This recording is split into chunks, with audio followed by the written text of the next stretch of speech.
Muling magkakakulay ang Pasko, di ba? Sabi nga po sa kinakanta natin. Sabi mo sa kanta mo, may kulay na ang Pasko mo. Tingnan niyo po yung mga suot ng bawat isa, di ba? Ito po, team kulay, ito team black and white, ata ito nandito. Anyway, very colorful na po yung Christmas natin. Bakit kasi meron ng Kristo ang atin pong Pasko. No? So yun po ang maganda. Ngayon, gusto ko pong ipaalalang muli na ang Pasko ay hindi tungkol sa iyo. Hindi ikaw ang sentro ng Pasko. Pero tulad po ng pinag-usapan natin ng mga nakaraan, Christmas is God on a mission. Pangatlong week po natin ang pag-uusap dito. At gusto ko pong bigyang diin ngayong oras na ito. Bagaman ang sentro ng Pasko ay hindi ikaw, sabi mo sa akin mo, hindi ikaw. Hindi ikaw ang sentro ng Pasko, kundi si Kristo. Pero gusto ko pong sabihin sa iyo, ang Pasko ay para sa iyo. Sabihin mo sa akin mo, para sa iyo. Alam niyo po ba na ang Pasko ay misyon ng Diyos para sa iyo? Ikaw ang nasa isip ng Diyos nung panahon na ipinanganak ang Panginoong Jesus dito po sa mundong ito. Imagine niyo po yun, ikaw yung iniisip niya. Ngayon, knowing this thing po na pag-uusapan natin ngayong araw na ito, naniniwala po ako na magkakaroon ng shift sa iyong pagtingin sa Pasko. Ilang araw na lang po at Pasko na. Sana po hindi na yung normal na inaantay natin ng bata tayo, ang inaantay natin ngayong Pasko. Kasi gusto ko pong sabihin sa iyo, pag yun pa din ang inaantay mo, malulungkot ka. Kasi makikita mo, pag ikinumpara mo nung nakaraang taon, 10 years ago, parang mas masaya yung Pasko dati. Pero ngayon, gusto ko po, naniniwala ako ang kalooban ng Panginoon sa atin ngayon, baguhin po ang ating isip when it comes sa Christmas. Na magiging masaya ka whether may Noche Buena or wala. Some of you, possible dahil pinagpala ka ng Panginoon, mas marami kang handa ngayong Pasko. Tinan mo nga yung katabi mo na pinagpala ng Diyos. Some of you, meron pa din namang regalo, may celebration pa din naman. Wala pong masama sa lahat ng yon. Wala pong masama na magkaroon ng celebration. Pero, ang napakaganda po na mayroon tayo bilang mga Kristiyano, whether merong hamon o wala, queso de bola or wala, or sabi nga po sa isang kanta, bagoong lang yung nakahayin, wala pong masama sa lahat po ng yon. Bakit? Kasi alam mo na meron ka ng Kristo sa puso mo. Sino po dito may Kristo na sa puso niya? Amen. Kaya may sense na po yung Christmas natin. Ngayon, napakaganda po nun kasi hindi ka na basta malulungkot, ma-heartbroken na ay, ito lang yung handa namin or wala kaming celebration ngayon. Wala pong problema. Bakit? Kasi ikaw mismo ang rason ng Panginoon bakit nagkaroon ng Pasko. Kaya kung ikaw ay nasa Panginoon ngayon, mission accomplished po si Lord na ikaw ay nailigtas na niya. Namatay siya sa krus para sa iyo. Ngayon, tingnan po natin yung limang dahilan. 5 pangalan po actually ito ng Panginoon na nagre-reveal ng mission niya para sa atin. Buksan po natin ang ating mga Bible sa Isaías 9:6. Ako po'y naniniwala as we know this thing na pag-uusapan natin ngayon, pag-uumapawi ni Lord ang ating puso sa pasasalamat na siya ang sentro ng Pasko, pero ang Pasko ay para sa iyo.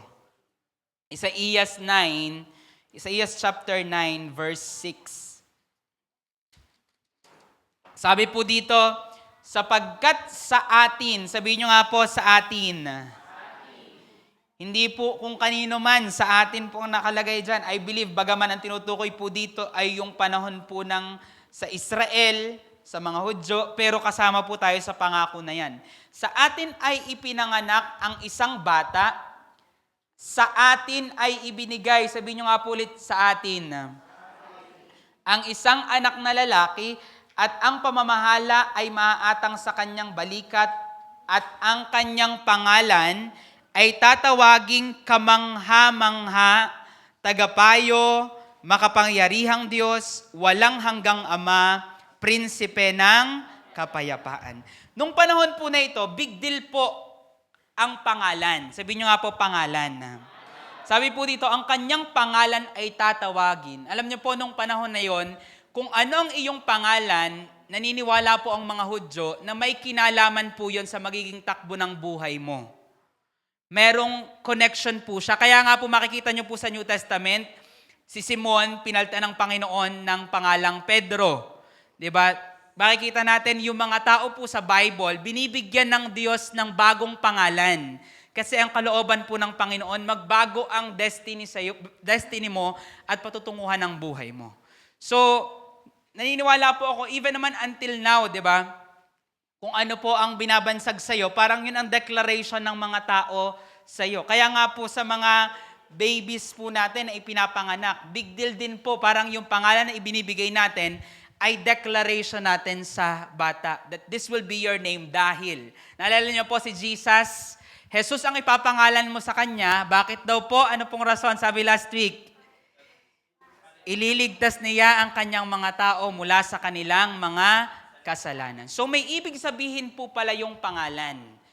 Naalala ko po, nung ako po ay college, dahil po nakilala ko si Lord, nagkaroon po ako ng initiative na i-win po yung mga classmates ko. At isa sa paraan na akin pong ginagawa, tinuturuan ko po sila sa ACADS. Dahil pasimuno nga po ako ng gayanan, nung nakilala ko na si Lord, sabi ko, hindi to pwedeng magtuloy. Kaya ang gagawin ko, tuturuan ko na lang sila. Gagawa ko ng reviewer. Pag hindi nila maintindihan, tatry ko silang turuan. Para pag oras na ng examan, hindi na ako makikipag-teamwork sa kanila kasi nag-teamwork na kami bago yung exam. Alam niyo po, dahil doon, tinawag ako ng mga tropa ko na, "Uy, Master AJ."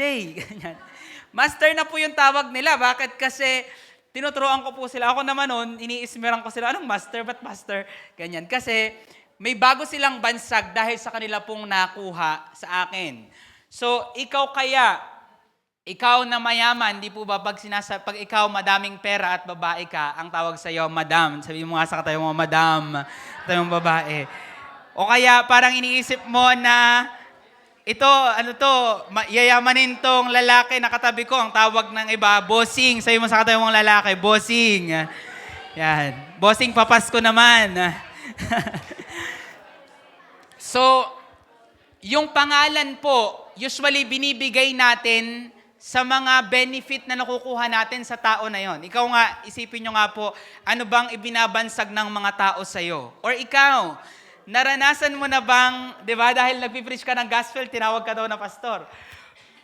Dahil, ano kaya ang nakuha ng mga tao sa'yo at tinatawag ka nilang ganyan? Alam niyo po, ang Panginoon, ito po ang sabi sa Isaiah 9:6, ang pangalan, siya ay tatawagin. Ito po yung sa English. And His name will be called. Tatawagin ang pangalan niya na ganito, 5 bagay. Alam niyo po yung 5 bagay na ito ay nagre-reveal ng mission ni Lord sa iyo kung bakit siya pumunta sa mundong ito. At pakinggan niyo po itong maigi. Bakit? Kasi when you know these 5 things na mission ng Panginoon sa iyo, mag-iiba yung tingin mo sa Pasko na, ay ganun pala. At alam niyo po yung maganda dito, hindi lang siya hanggang December 25. Di ba ganun minsan, parang December 26, parang nakakatamad na atang magpatugtog ng pamasko. Sa bagay, hanggang January, pwede pa ako magpatugtog ng papasko. Minsan nawawalan tayo ng gana sa celebration dahil tapos ng December 25. Pero alam niyo po, pag alam po natin yung 5 bagay na ito, kahit 365 days sa paparating na taon, pwede mong i-celebrate ang kabutihan ng Panginoon. Bakit? Kasi ikaw, minisyon ka ng Diyos. Sabi mo sa kanila mo, ikaw ang misyon ng Diyos. So, tingnan po natin. Basahin po natin yung Lucas chapter 2. Ito po yung panahon na pinanganak po si Jesus. Binasa po natin last week. Lucas chapter 2, verse 10 and 14.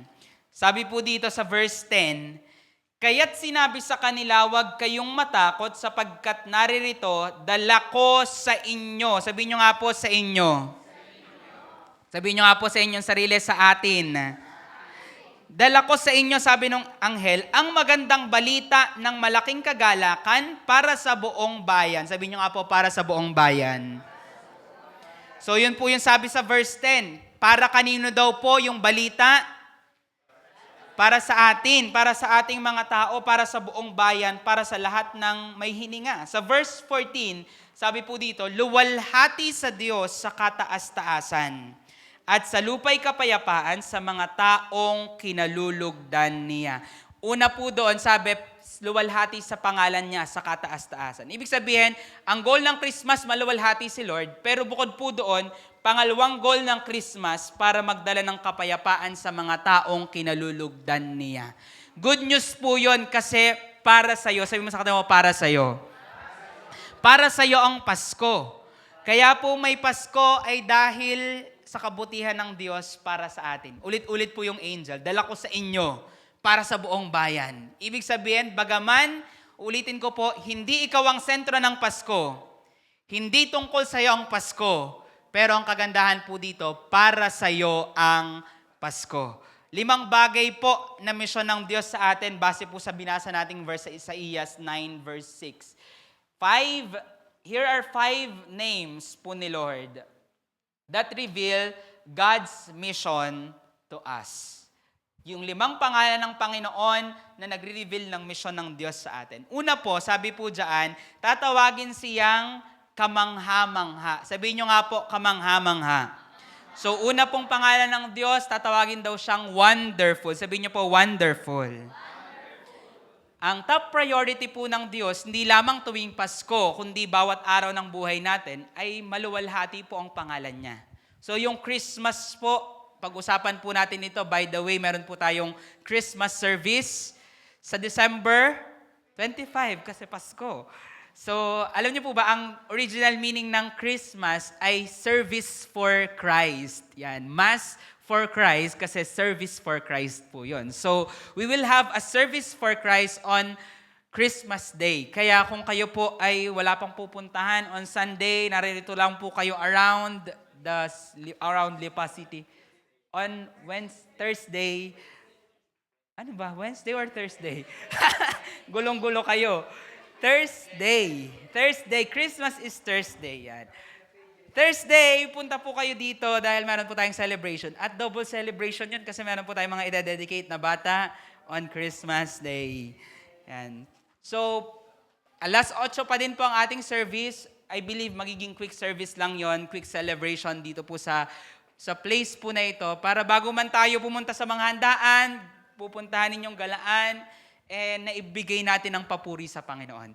So yung Christmas po, again, wonderful, para sa pangalan talaga ng Panginoon, kasi pangalan niya po yung kamamanghaan. So tatawagin po siyang kamangha-mangha. Alam niyo po, misyon ng Diyos na ikaw ay palaging pamanghain.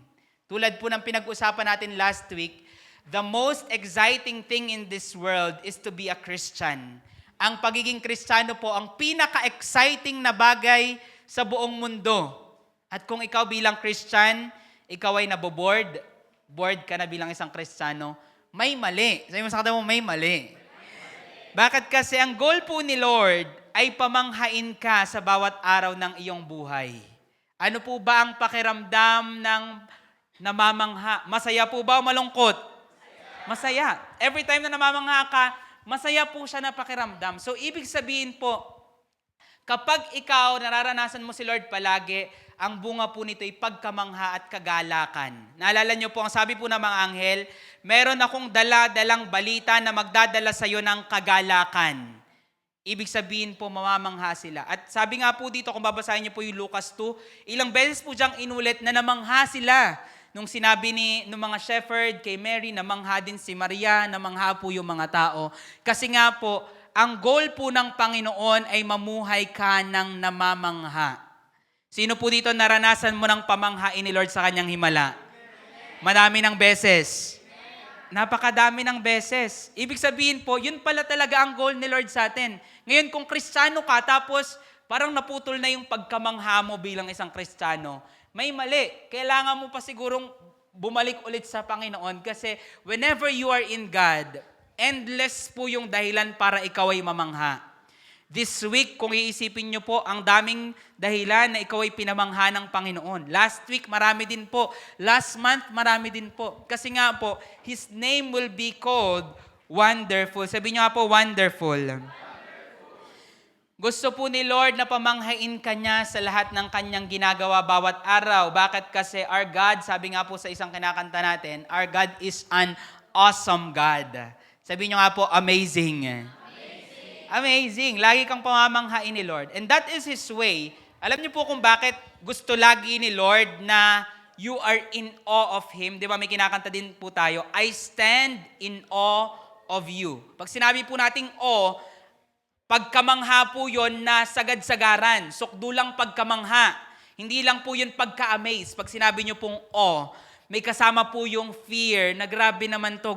Higit pa sa grabe. Wala pong sapat siguro na salita sa Tagalog para sabihin yung salitang o or pagkamangha. Pero yun po yung gusto ni Lord, lagi kang pamanghain sa kanyang ginagawa. And kung, again, ulitin ko po, kung bored ang iyong buhay, gusto ka ulit pamanghain ni Lord. Bakit? Kasi pag ikaw ay nananatiling amazed, ikaw ay magtutuloy sa paglilingkod mo sa Kanya. At yung mga tao po na hindi na nakikita ang pagiging kamangha-mangha ni Lord, yun po yung mga Kristiyanong tumitigil sa pananampalataya. Kasi ay, ganun din naman pala ang buhay. Mas maigi pa dati, mas madali. Babalik na nga lang ako sa dati kong buhay. Alam niyo po kung bakit mo naiisip yan? Kasi baka bored ka na. Dahil hindi mo na nakikita yung pagiging wonderful ni Lord. So ano pong solusyon doon? Ang solusyon para makita mo yung pagiging wonderful ni Lord, expect from Him. Sabihin nyo nga po, expect from Him. Kasi pag nawala na po yung expectation, wala na, hindi ka na magagalak. Pag wala ka nang inaantay sa Panginoon, wala nang sense yung pagiging Kristiyano mo. Magiging title na lang yan. Naalala nyo po nung ikaw ay bata, every time na aalis ang iyong magulang, somehow malungkot ka kasi hindi ka kasama.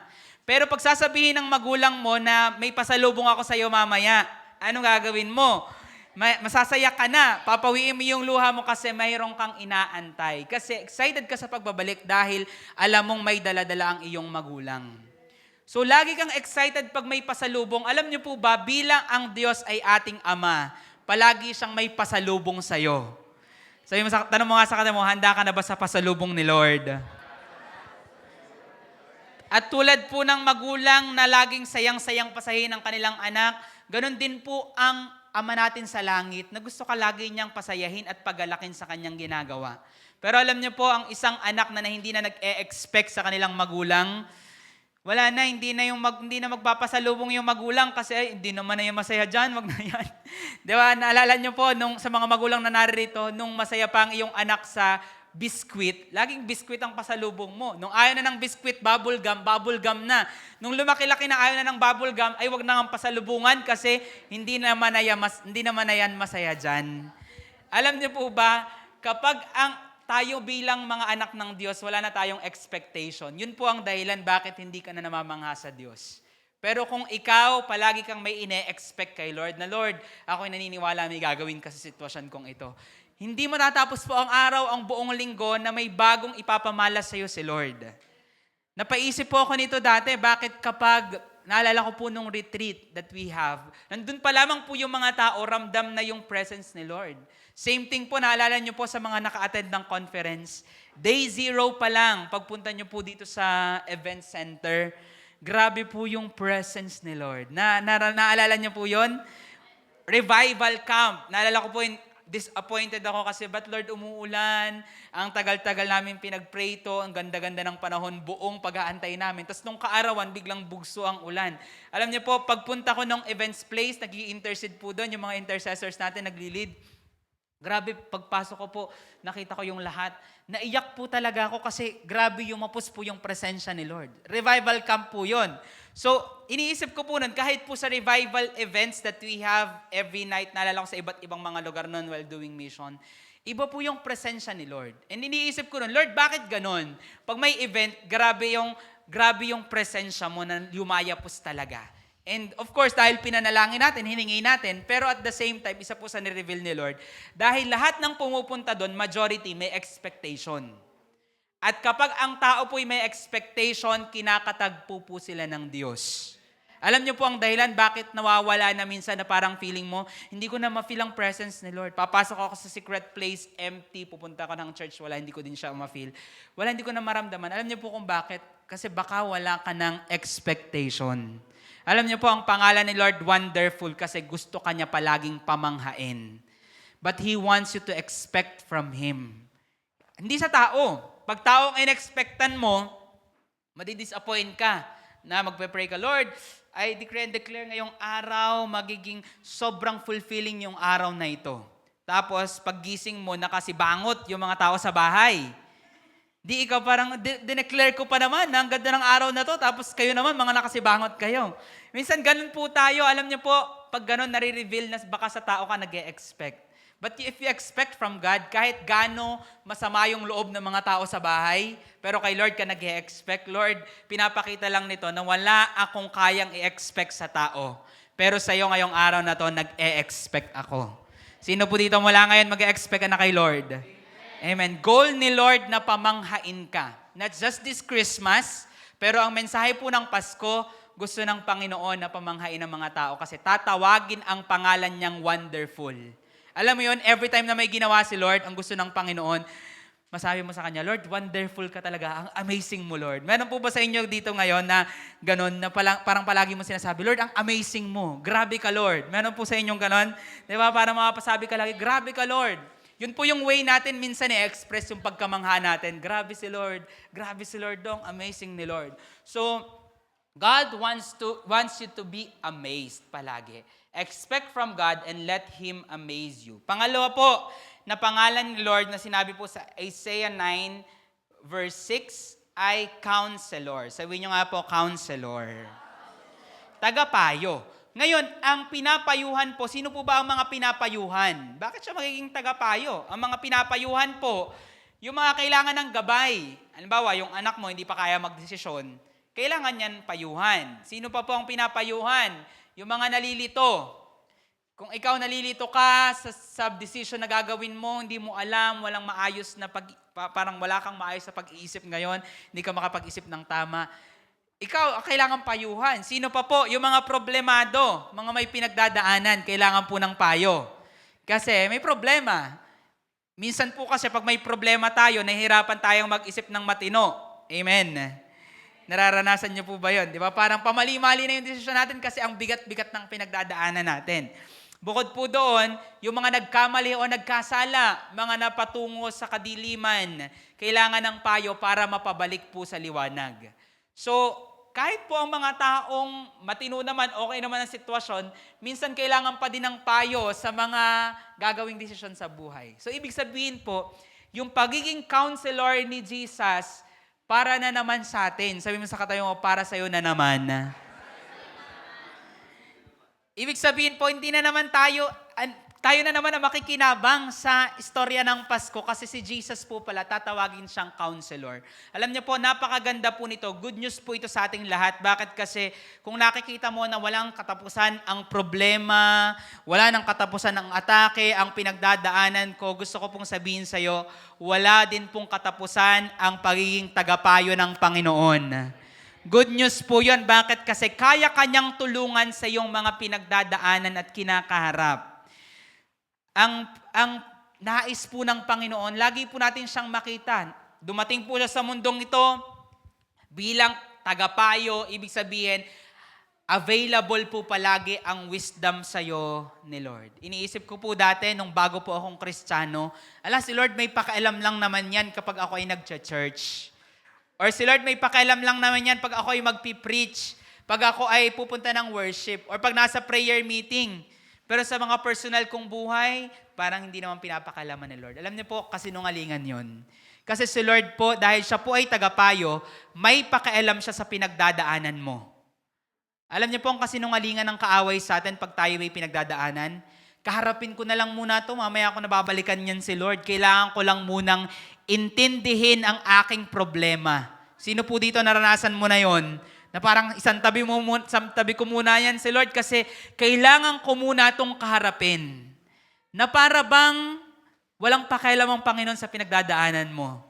Na para bang kaya mo yan on your own. Pero alam niyo po, madalas pinapakitas ng Panginoon sa atin, hindi sapat ang sarili mong kakayanan. Sino po dito na-realize mo na yun ng maraming beses? Pero paulit-ulit ka pa din na tumatakbo sa Panginoon.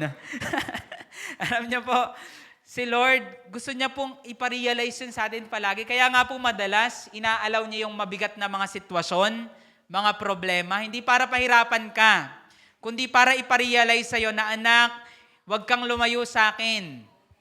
Kasi ang tendency po natin, pag may problema, lalayo muna ako, aayusin ko muna ang sarili ko. Sino pong ganun sa inyo dito na minsan, hahanapin ko muna ang sarili ko, saka na ulit ako babalik pag maapoy na ako?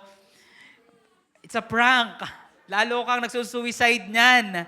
Lalo kang nagpapakamatay niyan. Kasi ang totoo, hindi kailangan ni Lord na maayos ka. Kaya nga po siya tagapayo. Kasi gusto niyang tulungan ka sa pinagdadaanan mo. Pero the more tayong lumayo sa Kanya, the more hindi mo marirealize yung tamang dapat mong gawin. Alam niyo po, sabi sa James 1, chapter 5. Sige nga po, open your Bible sa James 1, chapter 5. Ang ganda po nito para sa ating lahat na sumasampalataya sa Panginoon. Santiago, chapter 1, verse 5. Sabi dito, ngunit kung ang sino man, sabi niyo nga po, sino man. Ibig sabihin, ikaw yon, ako yon, tayo yon. Ngunit kung ang sino man sa inyo ay nagkukulang ng karunungan, humingi siya sa Diyos na nagbibigay ng sagana. Sabi niyo nga po, sagana. Sagana sa lahat at hindi nanunumbat at iyon ay ibibigay sa Kanya. Wow, good news po yun. Bakit? Kasi kung ano man ang iyong sitwasyon, ano man ang iyong problema, kinakaharap, pinagdadaanan, si Lord po handa siyang magbigay ng karunungan. Mahirap pong kumaharap sa mga problema. Kung ikaw ngayon, kumakaharap sa problema, alam mo yan. Sabihin sa katabi mo, alam mo yan. Tingnan nyo nga po kung may kinakaharap ang iyong katabi, tingnan nyo nga po ang kanyang itsura. Or pinagpala ba yan ng Panginoon? Amen. So kung meron niyang kinakaharap, alam niyo po, ang kailangan niyan, karunungan na nagmumula sa Diyos. Pero mangyayari po yun, sabi sa James 1, kung ikaw ay hihingi. Available naman po ang karunungan, pero tayong mga tao, ang gagaling natin. Sabi sa katabi mo, ang galing mo. Ang gagaling natin kasi kinakaharap natin ang sarili natin. Alam niyo po ba, dahil may Pasko, meron ng tagapayo. Sabi sa katabi mo, may tagapayo ka na. May tagapayo ka na. Mula ngayon, hindi mo kailangang haraping mag-isa ang iyong problema. Kaya minsan, hinahayaan ni Lord na masaid ka, masagad ka. Sino po dito naranasan mo ng masagad? Maubos, masaid. Di ba? Minsan, hinahayaan po ni Lord yun na para ma-realize mo na grabe, ang tagal ko palang hindi tumatawag kay Lord. Nung tumawag ka na kasi sagad ka na, parang na-realize mo bigla na, ay ganito pala yung totoong dependence. At alam niyo po, masaklap sa ating mga tao, depende tayo pag sagad na. Tapos pag meron ka na naman, pag okay ka na naman, ayun na naman, hinaharap mo na naman ang sarili mo. Hanggang sa maubos ka ulit, saka ka na naman depende. Parang mga Israelita po. Naalala niyo po mga Israelita? Pinalabas ng Panginoon, pinuri ang Panginoon. Nung nasa wilderness na, ano ba yan? Papatayin tayo dito, hindi tayo makalusot. Hinati ng Panginoon ang dagat. Nagpuri na naman ang mga Israelita. Nung makalagpas na, ano ba yan? Walang tubig. Ano ba yan? Walang pagkain. Binuhos ni Lord ang mana, pinrovide ang tubig. Nung may pagkain na, ayun na naman, ano ba yan? Mana na naman, umay na umay. Utang-utang na ako sa manang yan. Ayoko nang lumabas ngayong umaga. Si Lord, narinig na naman niya, nagpadala siya ng pugo. Nung may pugo na, ayun na naman, mga Israelita. Magaling pa doon sa Ehipto, may sibuyas at bawang. Lahat na lang, wala nang lusutan. Di ba? Kaya si Lord, galit na galit po siya sa mga Israelita. Dumating yung time, sabi ni Lord, hindi na ako sasama sa inyo, baka mapatay ko pa kayo. Sobrang reklamador ninyo at wala na akong suotan. Parang ganun yung sinasabi ni Lord. So alam niyo po, madalas ganun po tayo para mga Israelita na hihingi tayo ng tulong kay Lord pag sagad na, pag ayan na, pinagpaala ka na naman, okay ka na naman, wala ka na naman, hindi na naman ako magpe-pray, hindi na naman ako lalapit sa Panginoon. Hanggang sa masagad ka na naman, tatawag ka na naman kay Lord. Pero alam niyo po, sobrang tapat ng Panginoon. Kahit ang dami nating hindi pagiging tapat, nananatili siyang tapat sa buhay mo. Amen. Amen. Sobrang tapat po ni Lord. So, siya po ay counselor natin. Huwag niyo pong kakalimutan yun. Pag may problema kang kinakaharap, bagkus kang lumapit kay Lord. Huwag kang tumakbo palayo kasi si Lord ang kailangan mo. Si Lord po ang kailangan natin. He is our counselor. Danas po natin yan. Kahit po anong tanong sa isipan mo, pag sa Panginoon ka lumapit, kaya niya po yung sagutin. Alam niyo po, kahit nung isang araw, nagkaroon po ako ng panaginip. Medyo weird po yung panaginip ko. Akala ko walang meaning. So pagkagising ko, nagising po kasi ako sa Nung isang gabi po kasi, naririnig ko, patay po kasi yung aircon namin kasi malamig, bukod po doon ay medyo sinisipon-sipon po kami. So, wala na lang aircon. Ang nangyari po, naririnig ko, merong kumakalus ko sa aircon. Patulog na po ako. Sabi ko, yain na nga yan. Feeling ko, ipis na naman yan. Nagaling po sa labas, parang lumulusot po siya dun sa tuluan, tapos dun siya pumapasok ng aircon. So, nung madaling araw na po, mga 2:00 po ito, 2:15 to be exact, naramdaman ko po merong matigas dito sa ganito ko. So, ginanyan ko. Sabi ko, oh no! Ipis, bangon po talaga ako. Tapos imagine, tulog. Ang himbing ng tulog, ginanyan ko, tinignan ko. Nasaan yun? Pagtingin ko, 2:15 yung oras, hindi ko po nahanap yung ipis. So, nag-try po ako matulog. Inisip ko, paano pag nandyan na naman yun mamaya? Yung mga ipis po kasi na bagong pasok, medyo wala pang isip. Kung saan-saan dumadapo, kung saan-saan pumupunta. Yung mga alaga nyo pong ipis, matatalino po yun. Alam na nun kung kailan lalabas, alam niyang hindi siya dapat dumapo sa'yo. Pero pag mga dayuhan, kung saan-saan po dumadapo, kaya inisip ko baka dumapo na naman mamaya. Ang problema po nun, nananaginip po ako bago dumating yung ipis, naputol po yung panaginip ko. So, hindi ko po nakita yung ipis, natulog na lang po ako, nakatulog po ulit ako. Pero yung panaginip ko po bago dumating yung ipis, si Coco Martin, sakay po siya ng hoverboard. Tingnan nyo nga po yung image na to, para makita nyo po yung nakikita ko sa panaginip. Sakay siya ng hoverboard, tapos hinahabol niya po yung wallet ko. Ito po mismo exactly. Yung wallet ko po, gumaganon yan, tumatakbo palayo sa kanya. Tapos nakatawa lang po si Coco Martin. Ako naman po, ganyan po yung POV ko. Hindi ko nakikita ako sa panaginip. Kumbaga para ako nagvi-video lang sa kanya habang hinahabol niya yung wallet ko. So sabi ko po kay Madge yung umaga, nagising ako kanina para may ipis. Tapos naputol tuloy yung panaginip ko, hindi natapos. Ganyan lang, hinahabol po ni Coco Martin yung wallet.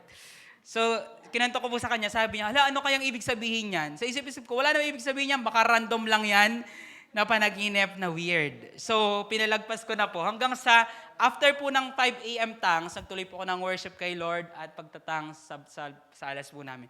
Nag-pop up na naman sa isip ko yung panaginip na may meaning yung panaginip. Tapos, ang leading po sa akin, i-search ko kung sino si Coco Martin sa recent niyang show. So, tigil po ako ng pagpe-pray. Sinerch ko kasi parang feeling ko instruction sa akin ni Lord. Pag-search ko po, sa Batang Quiapo, sino po siya?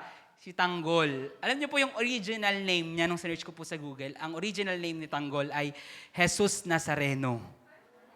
Jesus. Gulat na gulat po ako nun. Hala, grabe, may meaning nga yung panaginip.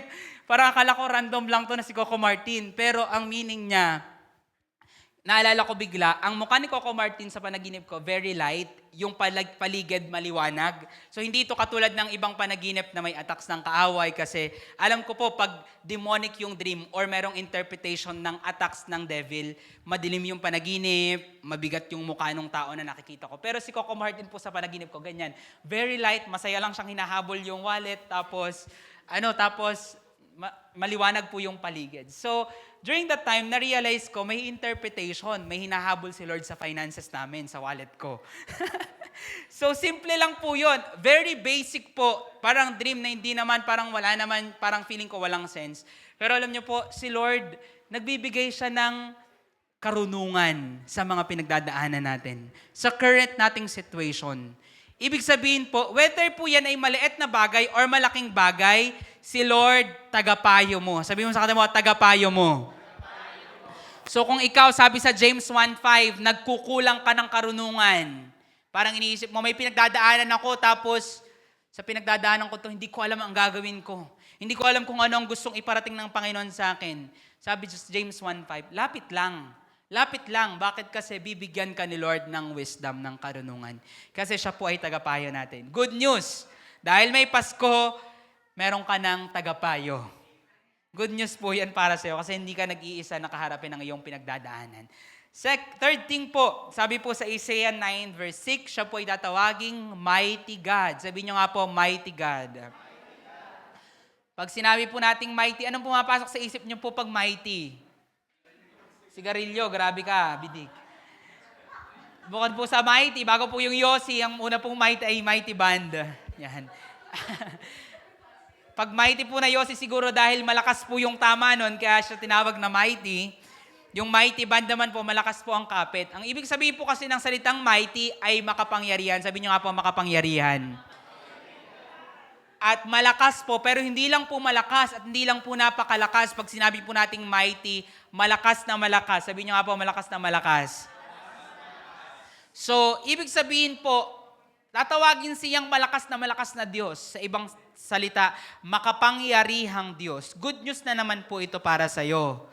Bakit? Kasi dahil Diyos mo na si Jesus, and by the way, ito po yung patunay na Diyos si Jesus, isa po sa patunay. Naalala ko po kasi may classmate po ako, sinasabi niya sa akin, hindi Diyos si Jesus, tao lang siya. Alam niyo po, dahil po sa Kanya, binabasa ko po yung Bible para makita na Diyos si Jesus. Mapatunayang Diyos si Jesus. Kasi pagsampalataya ko sa Kanya, Diyos si Jesus. Isa po itong Isaiah 9:6 na nakita ko na patunay na Diyos si Jesus. Kasi sabi po dyan, unto us a child is born at tatawagin ang pangalan niyang Mighty God. Ibig sabihin, hindi lang Mighty Lord, hindi lang Panginoon, kundi Diyos. So kung ikaw hindi ka pa rin kumbinsido na Diyos si Jesus, isa po yan sa patunay. Jesus is God dahil He will be called Mighty God. Sabi niyo nga po, Mighty God. Mighty God. So meaning, ano man ang iyong pinagdadaanan, ang Diyos po natin ay napakamakapangyarihan para wasakin ang anumang pinagdadaanan mo na yan. Para tulungan ka sa pinagdadaanan mo na yan. He came, sabi sa Bible, to destroy the works of the devil. So ano po ang pinagdadaanan mo ngayon? Ano ang sitwasyon mo ngayong Pasko? Alam niyo po ang masaklap? Kaya po, kung aalalahanin mo yung every Christmas, ba't ganun? Parang hindi ko na maramdaman ang saya tuwing Pasko. Kasi alam niyo po, favorite na pag-atake po ito ng kaaway sa mga season po na ito. Sa akin po na-observe ha. Kasi isa po sa reason dahil ang mga tao nagse-celebrate lang ng celebrate. Nalilimutan na mag-pray. Pansinin niyo po, every ganito pong season, walang pakialam ang mga tao sa prayer meeting, walang pakialam ang mga tao sa pagpa-fasting kasi gusto po nila feasting. Gusto po ng mga tao celebration. Kaya nakikita ko po, ito po yung season na perfect pong inaatake ng kaaway ang mga Kristiyano. Alalahanin nyo nga po, kailan po yung huling Pasko na masaya ka? Bakit parang tuwing Pasko may problema kang pinagdadaanan? Bakit parang tuwing December, parang, ba't ganun? Walang-wala. Empty yung bulsa ko. Nagkakagulo sa pamilya namin. Alalahanin niyo po yung mga Pasko. Alam niyo po kung bakit? Kasi inaatake po ng kaaway ang mga Kristiyano dahil ito po yung mga panahon na hayahay po ang mga Kristiyano at gusto lang mag-celebrate. Nag-aabang ng bonus, nag-aabang ng mga celebration, ng mga gala. Wala pong masama sa lahat ng yon. Pero kung iyon ang iyong inaantay, yun po ang dahilan bakit ka-attack na attack every season na ganito. Learning po ito sa atin. Sana susunod na bare months, hindi ka na hayahay, kundi prayerful ka na. Amen.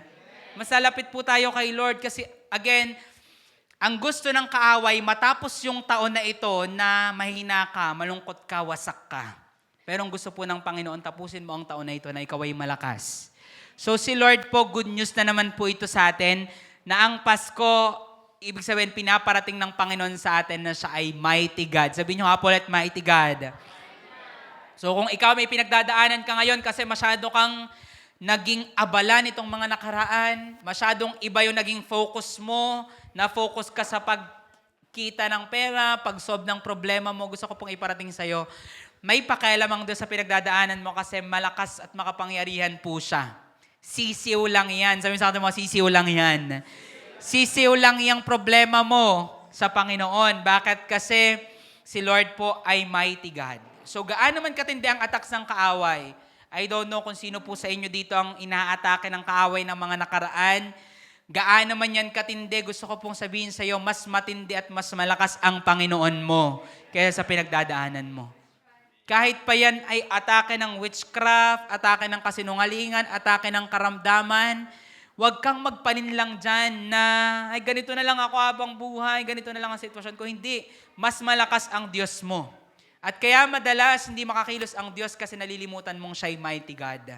So yung mensahe ng Christmas, the next time magse-celebrate ka ng Christmas at hindi pa huli, dahil ngayon po magpapasko, ilang days na lang, alalahanin mo na ang Diyos sa sinasamba ko'y makapangyarihang Diyos. Higit siya sa lahat, His name is mighty at kaya niya akong tulungan sa pinagdadaanan ko. Again, ang Pasko ay para sa iyo, good news yon. Sabi sa mo, good news yon. So pang-apat po, na pangalan ng Diyos ay Everlasting Father. Sabihin niyo nga po, Everlasting Father. Sa Tagalog po, walang hanggang Ama. Good news na naman to. Alam niyo po kung bakit? Dahil may chance tayong mga tao na maging anak ng Diyos. Dahil siya po ay Everlasting Father natin. Basic lang po ito, pero sobrang vital. Alam niyo po, ang totoo, dahil nagpunta po si Jesus sa mundong ito, ikaw na feeling mo, ang dumi mo, feeling mo hindi ka karapat-dapat, feeling mo wala namang may pakialam sa'yo, may karapatan ka ng maging anak ng kataas-taasang Diyos. At ito po'y hindi lamang tayo. O po, tayong lahat anak ng Diyos. Sino po naniniwala? Amen. Dahil sumasampalataya ka na kay Jesus, anak ka na ng Diyos. Pero, hindi lang tayo, kundi ikaw mismo. Ikaw mismo. Sabi mo nga sa sarili mo, ako. Anak ako ng Diyos. Bakit ko po ito nire-remind? Kasi madalas po, ang tingin natin collective lang. Lahat tayo na nampalataya kay Jesus, anak tayo ng Diyos. Pero baka marami po sa atin, hindi mo na ginagawang personal ang pagiging anak mo ng Diyos. Anak mo sa Diyos. Ikaw po ay anak ng Diyos. At ibig sabihin po nun, pwede mong kausapin ang Diyos bilang iyong tatay na may pakialam sa iyo. Si Lord po, pag kinausap mo, hindi mo kailangan maging formal. Iba po yung setting na nasa church tayo na pinaglilid ka ng prayer or sa group nyo na pinaglilid ka ng prayer. Iba po yun, pero pwede mong kausapin si Lord ng personal, bawat araw, bawat oras, ng parang tatay yung kausap mo. Hindi ko alam kung nagagawa mo na yon, pero kung hindi mo pa nagagawa yon at very religious mong kausapin si Lord, this time, ang mensahe po ng Christmas ay gawin mong tatay talaga ang Panginoon. Dahil ikaw ay anak na niya, kaya po may Pasko, gusto ni Lord na anak ka niya. Alam niyo po, nung nakaraan, ako po ay nagpe-pray at ang akin pong pinagpe-pray ay about sa ministry, related po sa ministry. And kinakausap ko lang po si Lord na, Father, Lord, yung bagay naman ito na ginagawa ko, in the first place, hindi naman ako pumili nito. Sabi sa Bible, ako yung pinili mo, hindi kita pinili, pero pinili mo ako. So in the first place, this is not my first choice na gawin. Pero Lord, kung ikaw nagpapagawa nito, edi ikaw din na magsusustain sa akin. Kung aalisin mo yung bagay na ito, okay lang din sa akin. Kung itutuloy mo tong bagay na to na pinapagawa mo sa akin, isustain mo ko. Alam mo yun, ganong type ng pakikipag-usap na very honest ka lang in your heart. May place po yung in the name of Jesus, I cancel every work of the enemy. Father, I ask that you will release your angel. Padala niyo po ang inyong mga anghel. May place po yung ganong pananalangin. Pero alam niyo po, ang nais ng Panginoon na pagkausap natin sa Kanya, every time kinakausap mo siya ng personal, yung mula talaga sa puso mo. Sabihin mo sa Kanya, masama ang lasa mo, kaya hindi ka makapag-pray, Lord. Ang bigat ng pakiramdam ko ngayon. Pero gusto ko nang kausapin, gusto kong ibukas to sa'yo lahat. Mabigat ang pakiramdam mo kasi may nakaaway ka, may nakasamaan ka ng loob, sa trabaho, sa bahay, or sa nakasalubong mo lang. Lord, ang sama ng pakiramdam ko dahil sa nakasalubong ko na yun, or nakausap ko na to, or katrabaho ko na to. Pwede mong i-open up yun kay Lord. Bakit? Kasi Father mo siya. Anak ka ng Diyos. Paulit-ulit po tayo dito, gas-gas na po itong pakinggan, pero ang masaklap, maraming Kristiyano nalilimutan na totoong anak sila ng Diyos. Sabi mo sa kata mo, anak ka ng Diyos. Uulitin ko po, hindi tayo lang, hindi lang anak tayo ng Diyos. Opo, anak tayong lahat ng Diyos, pero mas personal po, ang kinin mo, anak ako ng Diyos. Bakit? Kasi sumampalataya ka kay Jesus. At yun po yung napakaganda sa Pasko. Dahil may Pasko, may pagkakataon ka ng maging anak ng Diyos. Alam niyo po ba, isa ito sa pinanggigigilan ng mga Pariseyo nung panahon ni Jesus. Sabi nila, ano anak ka ng Diyos? Ini-equal mo ang sarili mo sa Diyos. Gigil na gigil po sila kasi masyadong malaking title na i-claim mo na anak ka ng Diyos. Hindi po natin ito nagigets kasi hindi po tayo mga Hudyo, hindi tayo Jewish, pero big deal po ito. Ang masaklap, maraming Kristiyano ang kinakalimutan na sila ay anak ng Diyos. Sana po huwag natin itong kalimutan as we celebrate this Christmas, ikaw ay naging anak ng Diyos. Again, para sa'yo. Sabi mo sa kanila mo, para sa'yo. Para sa'yo ang Pasko. Ano po? John 8:35. Buksan po natin ang ating mga Bible. Sa John chapter 8, verse 35. Tingnan nyo po ha, dahil ikaw ay, dahil po may Pasko, ito na po ang nangyari. Ikaw ay anak ng Diyos. At sabi sa John 8:35, ang alipin ay walang palagi ang lugar sa sambahayan. Ang anak ay may lugar doon magpakailanman. Ano pong pinaparating dyan ng Panginoon? Nung bago mo makilala ang Diyos, ikaw ay ang tingin sa iyo ay alipin. At sabi dyan, yung alipin, hindi pang walang hanggan, hindi pang habang buhay sa bahay. Palalayasin din po ang alipin sa bahay. Kung hindi nyo po magets, kung ikaw ay empleyado at meron kang boss, hindi ka pang habang buhay nasa boss mo. Naalala ko po noon, kami po ay ang office po namin sa bahay mismo ng aming boss.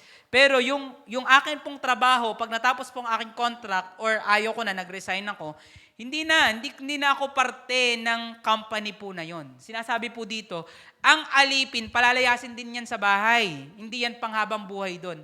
Pero ang anak, palaging may puwang sa bahay. Alam niyo po, ganun po ang sinasabi dito. Dahil may Christmas, ikaw, nagkaroon ka na ng espasyo sa bahay ng Diyos. Alam niyo po ba ang pangako ng Panginoong Jesus sa kanya po mga disciples? Sabi niya, ako'y pupunta doon sa bahay ng aking ama at ipaghahanda ko kayo ng matutuluyan.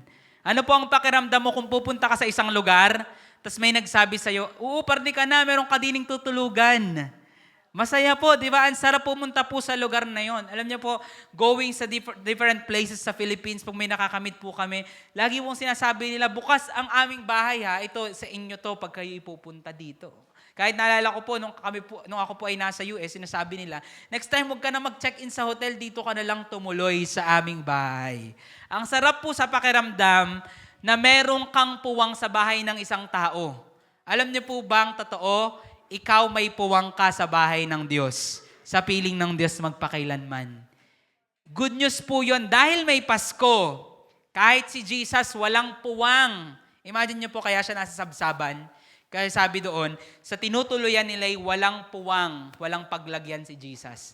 Kaya sa sabsaban siya inilagay.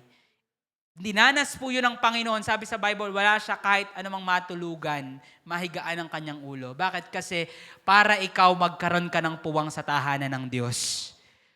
Ikaw, si Jesus, tinrato bilang alipin, tinrato ng masama na sa sabsaban siya inilagay dahil walang puwang sa kanya. Para mula ngayon, kung sasampalataya ka sa kanya, may puwang ka na sa piling ng Diyos. And that is good news. Sobrang good news po yun sa atin kasi hindi ka na palalayasin sa piling ng Diyos magpakailanman. Alam niyo po yung pinalayas, kung saan po sila napunta? Sa lugar po ng kapahamakan sa impyerno. Sabi po dito, yung mga alipin, magngangalit ang ngipin nila magpakawalang hanggan sa lugar ng impyerno. Sabi po yun sa Bible. Pero dahil ikaw ay anak na, may puwang ka sa piling ng Diyos. He will be called Everlasting Father dahil ikaw ay magiging anak at may puwang ka na sa piling ng Diyos magpakailanman. That is something na dapat po nating ipagpasalamat sa Diyos. Salamat Lord kasi may Pasko. Dahil may Pasko, meron akong regalo na natanggap kahit hindi ko deserve. Sino po dito alam mo, hindi mo deserve yung regalo na yun ng Diyos? Pero ibinigay sa iyo, di ba? Kaya ang tawag po dyan, biyaya or grace. Di ba? Ang tawag po sa biyaya ng Diyos, amazing grace. Kamanghamanghang biyaya. Bakit? Kasi po, amazing po talaga yun. We don't deserve it and yet binigay po yun sa atin. So this Christmas, kung makakatanggap ka ng regalo ng ninong at ninang mo, regalo mula sa ibang tao na biglang randomly binigay sa'yo, bonus lang yan. Sabi sa kanila mo, bonus lang yan. Kung may celebration, may handa, kung mayroong party na sa family ninyo, bonus lang yan. Kasi alam niyo po, the best gift that you have ever received this Christmas ay ang kaligtasang ibinibigay ng Diyos. Ang karapatan na ikaw ay maging anak ng Diyos. Di po ba sabi sa Bible, lahat ng sumampalataya sa Kanya ay binigyan niya ng karapatan na maging anak ng Diyos. Ibinigay lang po yun. Wala talaga, hindi talaga yun para sa'yo. Pero binigyan ka ng karapatan dahil po kay Jesus. Sino po dito natanggap mo na yung best gift in your life? Amen. If you have received that, alam mo, may sense yung mangyayaring Pasko kasi natanggap ko yung best na regalo na pwede kong matanggap in my life. So last po natin, last point, at tayo po ay magpe-pray sa Isaiah 9:6, tatawagin po siyang Prince of Peace. Sa Tagalog po ay Prinsipe ng Kapayapaan. Para sa iyo na naman to. Good news na naman to. Alam niyo po kung bakit? Kasi una, bago po dumating sa mundo si Jesus, kaaway po natin ang Diyos. Alam niyo po ba na mahirap kaaway ang Diyos? Meron po ba dito sa inyo na sabi mo na yun, aba, ako'y mahirap kaaway. Yan. O kaya na-realize mo, yung taong iyon ang hirap kaaway. Di ba? Pag ang isang tao ay masyadong malakas, masyadong maimpluwensya, makapangyarihan, iniisip natin, mahirap kalaban ang taong iyan. Alam niyo po ba kung merong mahirap kalaban, ang Diyos po iyon. At sitwasyon po natin yon bago natin nakilala si Lord, andun po tayo, kalaban natin ang Diyos. Kaya nga po ang sabi sa Bible, di ba, dumating ang Panginoon, dala niya ay kapayapaan. Hindi lang kapayapaan sa loob, kundi kapayapaan sa pagitan natin at ng tao. Ibig sabihin po, natin at ng Diyos, ng tao at ng Diyos, sa pagitan ng Diyos at nating mga tao. Ibig sabihin po, dati kalaban natin ng Diyos, nung dumating si Jesus, kasundo na, naging kaibigan na natin ng Diyos. Kaya nga po sabi sa Bible, tayo ay dating mga kaaway, pero ngayon po kaibigan na natin ang Diyos. Kaya po siya po yung tinatawag na prinsipe ng kapayapaan. Yun po yung una. So ibig sabihin po, hindi ka nakalaban ng Diyos ngayon, ang tingin niya sa'yo, kakampi na. At ang kaaway na natin ay si Satan. Dati, kakampi mo si Satan. Kalaban mo ang Diyos. Pero ngayon, baligtad na. Kalaban mo na si Satan at kakampi mo na ang Diyos. Kaya nga po sabi sa Romans, if God is for us, who can be against us? Kung ang Diyos ay para sa atin, sino makakalaban sa atin? Kasi kakampi mo na ang Diyos. Bukod po doon, ang Diyos po ay prinsipe ng kapayapaan ng Panginoong Jesus. Ibig sabihin po, biggest advantage mo to, na mula ngayon, you have the peace that surpasses all understanding. May kapayapaan ka na hindi kayang maunawaan ng tao. Ngayon, maraming Kristiyano ang disappointed sa buhay na ito. Alam niyo po kung bakit disappointed? Kasi na-expect nila, pag ako'y Kristiyano, ako'y masaya dapat. Ako'y masaya na ang buhay ko. Alam niyo po, masaklap. Nung ikaw ay naging Kristiyano, ang daming attacks ng kaaway. Nagtuloy ka bilang Kristiyano, hindi pa rin tumitigil ang attack. Mas nagpalalim ka, mas lumapit ka kay Lord, mas lalo kang inaatake. So parang iniisip mo ngayon, mas maigi pa dati Hindi naman ako inaatake ng garne. At ngayon, lalong tumindi ang atake ng kaaway. Alam niyo po kung bakit? Kasi nga po, kalaban mo na si Satan, kalaban ka na niya. Pero alam niyo po yung advantage mo, maaaring kinukumpara mo minsan ang iyong sarili sa ibang tao na, big, yun, di naman yun nag-church, di naman yun mananampalataya ni Jesus, bine-bless siya. Samantalang ako'y mananampalataya ni Lord, parang hindi ko naman maramdaman yung ganong blessing. Minsan napapatanong ka, bakit sila parang mas masaya pa kaysa sa akin? Alam niyo po, kung kinukumpara mo ang sarili mo kasi feeling mo mas problemado ka, mas may advantage ka pa din. Alam mo kung bakit? Kasi meron kang peace. Sabihin niyo nga po, peace. Yung ibang tao, sila po ay problemado. Masaya kasi maraming pera, pero problemado. Alam niyo po yung kaibahan nila, wala silang peace na natagpuan mo. Samantalang ikaw, feeling mo minsan, sobrang problemado ko, mas problemado pa ako dun sa mga kakilala ko, pero ang kaibahan mo, mayroon kang kapayapaan. Alam niyo po, pagpunta namin ng Macau, isa po ito sa patotoo na aking narinig. Meron po kaming na-meet doon na isang kabataan, meron po ako isang picture dyan para makita niyo po, na siya po isang Dutch. Huwag niyo na po akong pansinin, tingnan niyo lang po yung isang picture. Siya po ay Dutch, ang pangalan niya po ay Luke. Yan, siya po si Luke. So, siya po ay isang kabataan, around 20 lang po siguro yan, pero nung siya po ay teenager, nakatira po siya around Europe.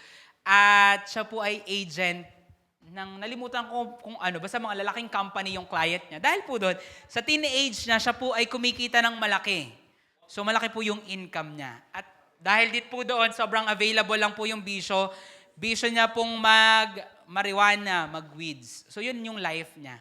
And dahil po sa kanya mga bisyo, siya po inaatake ng anxiety. So, sabi niya, lumaki naman siya na alam niyang may Jesus, pero hindi rin talaga siya napalaking relihiyoso, hindi siya ever nagsimba, hindi siya naniniwalang may Diyos, hindi niya kilala talaga si Jesus or ang Diyos. At ang ginagawa niya, pag inaatake siya ng anxiety, magmamariwana lang siya. Pagkadali niya po ng mariwana, mawawala po yung anxiety niya, sasaya siya. Pero after mawala yung pagkahay niya, wala na yung pagkahay, babalik yung anxiety, mas matindi pa yung atake. So tinatanong ko po siya, kamusta ka? Ano yung buhay mo before? Ganyan. Bakit ka sumasampalataya kay Jesus? So kinuwento niya po yung buhay niya na yon, na ganun kawasak ang buhay niya. Dumating yung point na sabi niya, matapos nga ang pag-aaral ko. So gusto niyang ayusin ang buhay niya, kaya sabi niya, mag-aaral ulit ako. Tiningnan niya po yung ino-offer ng government, may scholarship or merong pinapautang ang government na loan para siya ay makapag-aral. Nag-apply po siya sa Hong Kong para dun sa kanya pong pagpasok, nakita niya po bigla yung Macau. Doon po kami pumunta. At sabi niya, dito na lang, i-apply ko tong university sa Macau. So, ang ginawa niya, in-apply niya po. Ngayon, ang reaction ng government nung ini-apply niya ang pagpasok sa Macau, sabi niya, ay, may ganito palang bansa. May Macau pala na bansa. Hindi nila kilala. At ang alam nila, parang wala pa ever na nakapasok doon. So kung siya ay makakapasok doon, mapapayagan siya, siya yung first time. So ngayon, this is the first time na siya daw po ay nag-pray. Hindi niya kilala ang Diyos. Sabi niya, nanalangin ako sa Diyos na hindi ko kilala. Hindi ko alam kung merong makikinig sa akin, pero sabi niya, kung totoo ka, ipasa mo ko dito. Gusto ko nang baguhin ang buhay ko. Yun po yung sinabi niya. Alam niyo po, ang tagal ng proseso, sabi niya, 2 months, isa daw siya sa pinakamatagal na pinrases. Pero after 2 months, siya po'y nakapasa at nakarating po siya ng Macau. So sabi niya doon, unang ebidensya, sabi niya, totoo ang Diyos. Totoo ang Diyos. Alam niyo po yung nangyari? Nagkaroon po siya ng classmate na taga doon po sa church na minementoran po natin doon. At yung classmate niya na po yun, na-invite po siya sa church. Yung church po, Filipino church, Tagalog po yung preaching. Sabi niya, wala akong naiintindihan. Kung may maintindihan man ako, siguro mga 1% lang ganyan. The rest, wala siya magets. Basta andun lang siya. Sabi ko sa kanya, ba't ka bumabalik? Hindi mo naman naiintindihan yung preaching. Alam niyo po yung sabi niya, honestly, nung una, kasi daw, nililigawan niya, nagpapakute siya dun sa, nag-invite sa kanya, kasi babae po yung nag-invite. Pero sabi niya, pagdating niya, nag-iba bigla yung kanyang motive, kasi sabi niya, pagpasok niya sa lugar na yon, for no reason, tumatahimik yung kanyang anxiety tuwing siya'y nasa church. And sabi niya, yung kapayapaan na yon, hindi ko kayang ikumpara sa weeds. Yung weeds daw kasi, babalik lang yung anxiety after, pero yung kapayapaang nararanasan niya sa church, sabi niya, kakaiba. Hindi ko naiintindihan yung preaching, pero kakaibang kapayapaan yung natatagpuan ko. Alam niyo po, 2 weeks before po kami nagpunta dyan, binigay niya ang buhay niya sa Panginoon, nagpabaptize po siya. So ngayon, tuloy-tuloy po siya sa faith. Bagaman nag-iisip siya ngayon, gusto niyang lumalim sa Panginoon, kaya lang sabi niya hindi ko mag-gets. So yun po yung nire-resolbahan ngayon dun sa church kasi para mas mag-gets na yung preaching. So possible po magkaroon sila ng session for foreigners para English service po yun. Pero amazing po kasi imagine niyo po yan, hindi po yan Pinoy. So hindi mo masasabing ang nag-win sa kanya ay dahil na-bless siya sa preaching, dahil sa masaya doon. Hindi niya nga magets. Sabi niya sa akin, minsan hindi ko magets yung pagiging emotional daw. Naglulupasay daw yung mga tao. Tapos minsan ang saya-saya lang, tatalunan. Hindi niya daw yun magets. Kasi sila po, bilang Dutch, parang medyo nonchalant po sila. At medyo wala silang pakialamanan doon po sa kanilang bansa. Pero imagine, bagaman culture shock po siya sa church, ang nag-win po sa kanya yung kapayapaan. The peace of God that surpasses all understanding. Alam niyo po, yan po yung kapayapaan na tinutukoy po ng Bible. He will be called the Prince of Peace. Kung nitong mga nakaraan, problemado ka, alam niyo po ang tawag dyan, normal. Sabihin sa kanila mo, normal.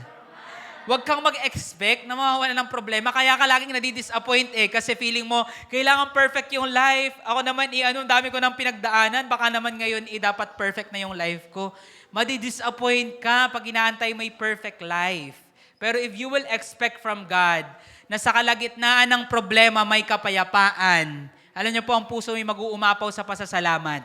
Kaya sabi sa Filipos, I don't know yung verse, pero sa Philippians, I think 4, 6-7, yan. Pray to God about everything. Do not worry about anything, but pray about everything with thanksgiving.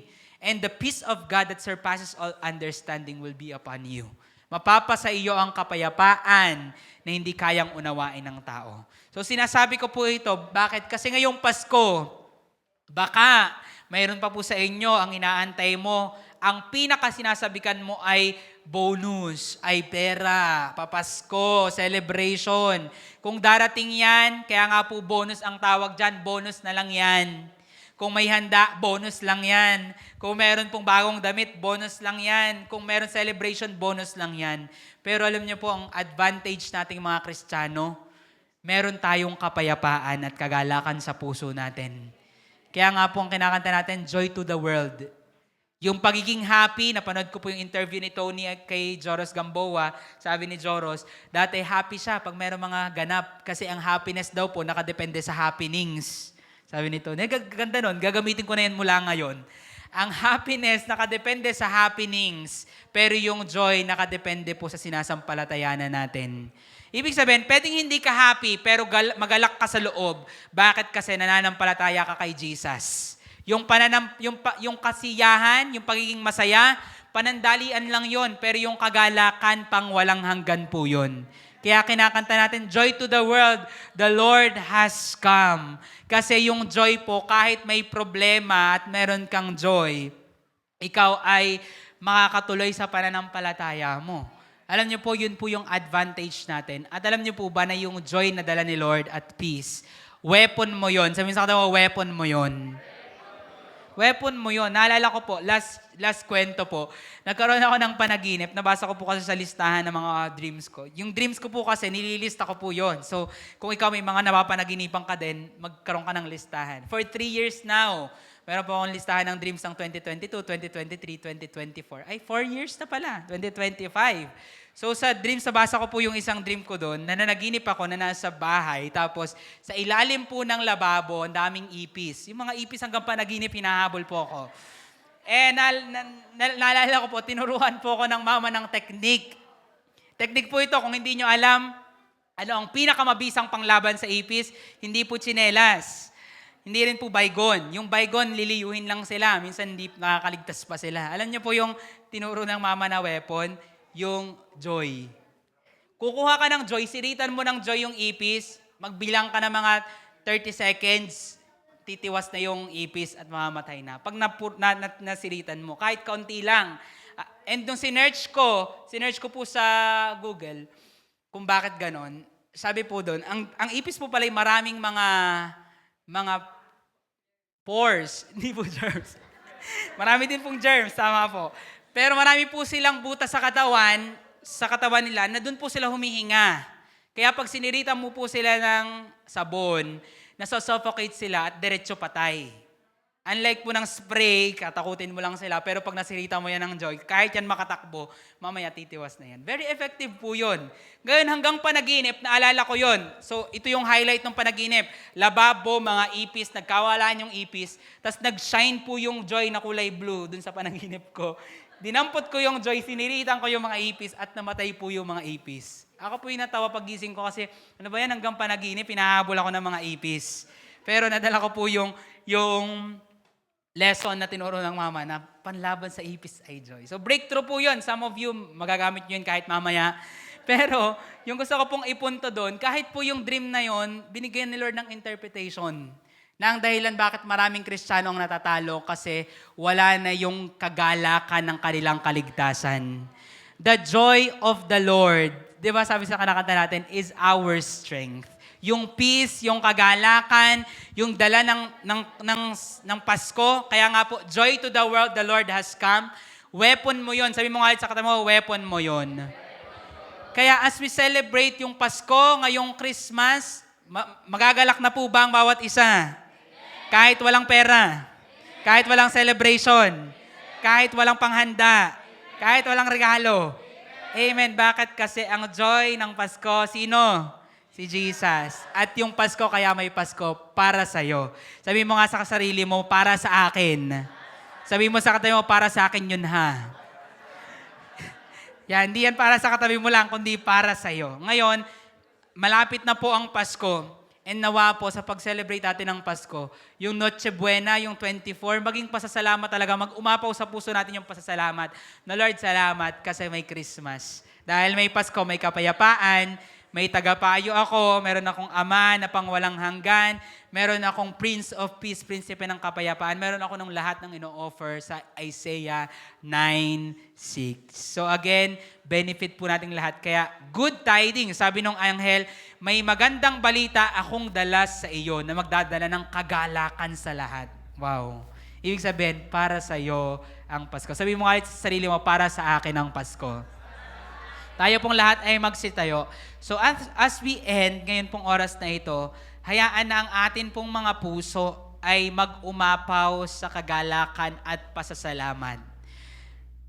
Nagpapasalamat po ba ang puso ng bawat isa? Amen. Let our hearts overflow with gratitude kasi ikaw ang rason ng Pasko. Di ba may kinakanta po tayo na sikat na kanta?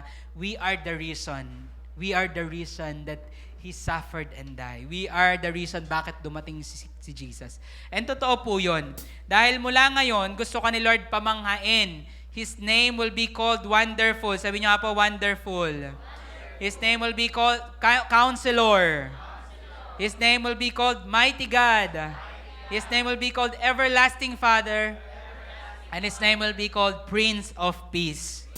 At lahat ng yan, sana po, wag lang ngayong Pasko, kundi maging paalala po sa atin na Lord, salamat dahil may Pasko. Dahil mula ngayon, ako ay may katulong sa pinagdadaanan ko. May kagalakan, may kapayapaan. Okay lang po ba as we pray ngayon? Simulan mong pasalamatan ng Panginoon. Sige po, let your heart overflow right now with gratitude. Yes, Lord, we thank you, God, today. Salamat po dahil mayroong Christmas. At Lord, kung sino man sa lugar po na ito that are discouraged today, I pray that as we thank you, as we lift your name up today, God, hayaan na muli niyo pong ipaalala sa amin, kayo po ang Diyos na kamangha-mangha, ang Diyos na makapangyarihan, malakas na malakas. You are the mighty God at wala po kayong katulad. You are our Prince of Peace.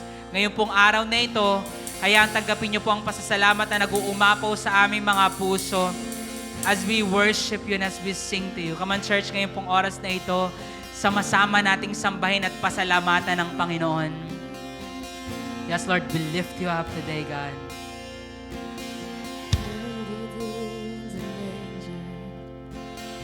Son of God, arrive, the one who would be called Emmanuel. The promise was delivered, and to a virgin bride, the one who would be called Emmanuel. Come on, dakilain mo ang kanyang pangalan. Your name is the highest. Your name is the greatest. Your name stands above them all. All thrones and dominions, all powers and positions. Your name stands above them all. And the angels, come on, worship Him right now. Holy, all creation cries. Holy, you are lifted high. Holy, holy forever.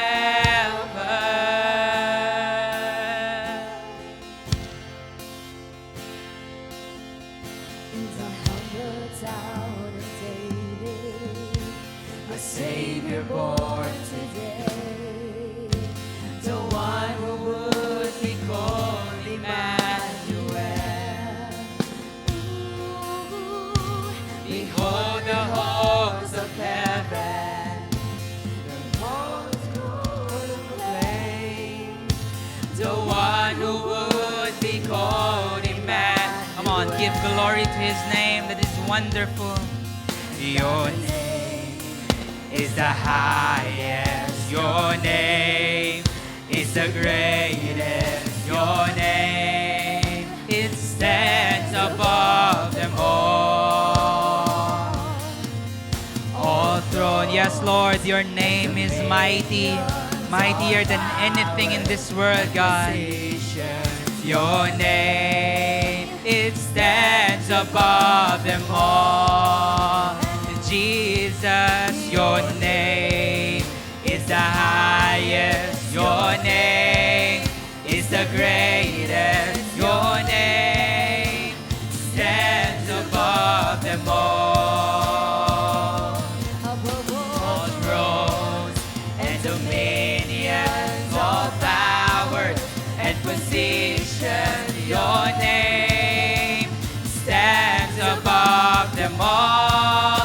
And the angels, yes, Lord, we say that you are holy, God. Holy is your name. Lord, your name is wonderful. Your name is mighty, God. Your name is everlasting, Father. Your name is Prince of Peace. Holy forever. Hear your people sing. Hear your people sing. Holy to the King of Kings. Holy, you will always be. Holy, holy forever. Come on, mula sa iyong puso, sabihin mo sa Panginoon. And the angels cry. Oh, yes, Lord, banal lang iyong pangalan, Panginoon. All creation cry.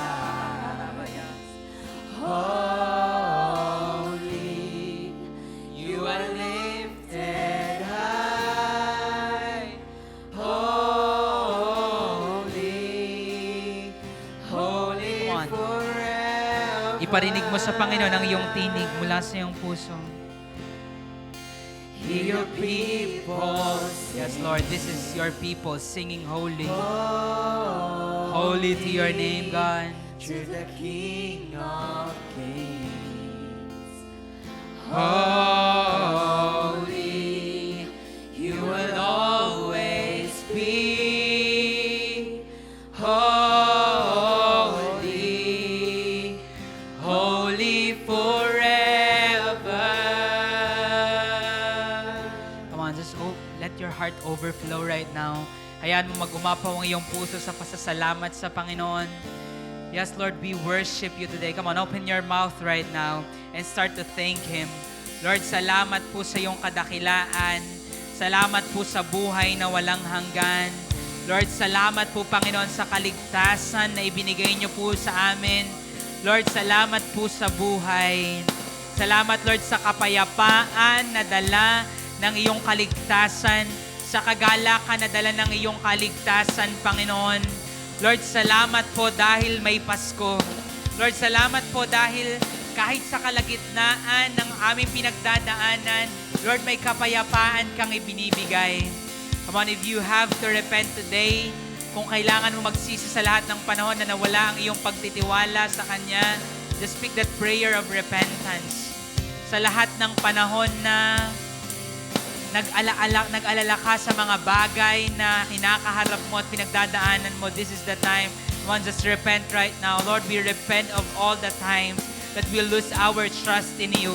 Sa lahat ng panahon, even this Christmas na kami po'y nag-aantay ng pera, nag-aantay ng bonus, nag-aantay ng anumang bagay sa mundong ito. Lord, forgive us, God. And this Christmas, Lord, what we wait, God, is you. Ikaw, Panginoon, ang aming inaantay. Sa oras na ito, Panginoon, we just express our worship to you. We just express our praise to you, God. Lord, today, I pray that this coming Christmas, Ikaw ang maging sentro ng aming Pasko. Lord, salamat po dahil tulad ng aming pong pinag-usapan sa umagang ito, Ikaw ang Diyos na nagbibigay sa amin ng kapayapaan. Ikaw ang Diyos na nagbibigay sa amin ng kagalakan. Lord, sa umagang ito, to everyone na nangangailangan po ng kapayapaan, ibuhos niyo pong muli sa puso nila ang kapayapaan na higit na kayang unawain ng tao. Tulad ng sabi sa inyong salita, this peace surpasses all understanding. And this Christmas, Lord, whatever situation that we might have, whether ito, Panginoon, ay problema, karamdaman, kaguluhan sa pamilya, Lord, ibuhos niyo po ang kapayapaan ngayong oras na ito. Come on, church, just receive that peace right now. Receive that peace over your mind, over your heart. Kung nito mga nakaraan, masyado kang bagabag, masyado kang nag-aalala, masyado kang natatakot, nangangamba, this time, receive the peace that surpasses all understanding. And today, continue allowing your hearts to overflow with faith. Manampalataya kang muli na your God is a mighty God. Ang Diyos sa pinaglilingkuran mo'y malakas, napakamakapangyarihang Diyos na kaya kang tulungan sa pinagdadaanan mo. Siya ang iyong tagapayo, ang tagapagbigay ng karunungan. Kung may kinakaharap ka ngayon, kailangan mo ng karunungan. Sabi sa James 1, hingin mo ito sa Panginoon, ibibigay niya ito. Come on, as we end, ask it from the Lord. Hingin mo yung karunungan, hingin mo yung katalinuhan sa mga desisyon na yung gagawin. Father, we ask to everyone who needs wisdom today, Lord, give us that wisdom, Panginoon, para po kaharapin ang mga bagay na kinakaharap namin ngayon. Sa mga taong nalilito, nababagabag, namomroblema, Lord, ang Pasko'y darating, Panginoon, na meron kaming karunungan, kapayapaan, kagalakan, at alam namin, Panginoon, sa pagkaharap ng aming mga kinakaharap ngayong oras na ito, mas mananaig ang kagalakan dahil alam po namin, kayo'y dumating, ibinigay niyo po ang mga bagay na ito sa amin po mga buhay. At ito po'y tinatanggap po namin. Sa Paskong ito, dakilang bagay ang amin pong tinatanggap. The best gift that we could ever receive. And that is you, Panginoong Jesus. Kayo na nagbigay ng kaligtasan at nagbigay ng karapatan para kami maging mga anak ng Diyos. Salamat, Lord, sa pribilehiyo na ito, sa karapatan na ito na hindi kayang matanggap ng lahat ng mga tao dahil hindi lahat ng tao ay sumasampalataya.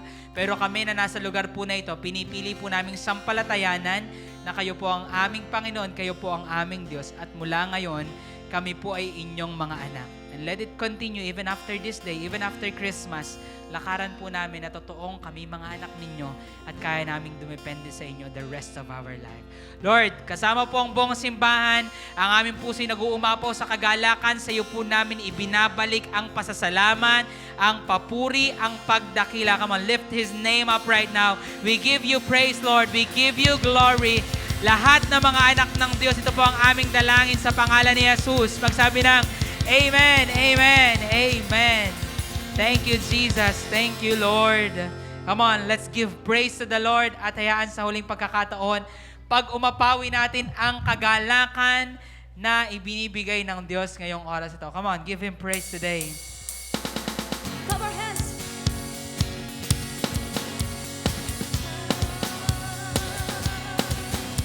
The joy of the Lord, the joy of the Lord is my strength. The joy of the Lord, the joy of the Lord is my strength. Oh my soul, bless His name. All that is within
Heavenly Father. Praise your name. Can we all lift up our hands to our King?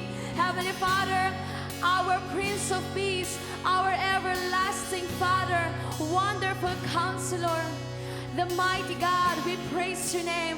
We thank you, God, for the Christmas is for us. Thank you, God, for coming in the world for us to save us from all our sin. God, as we go home today, hayaang baunin po namin yung mensahe po ng Pasko na ito po ay para po sa amin, that you came for us, Lord, and mamuhay po kami ng meron pong pasasalamat. God, maibalik po namin sa inyo sa bawat araw ang papuri at pagsamba na nararapat po sa inyo. God, we give you glory, we give you honor in the mighty name of Jesus. Everybody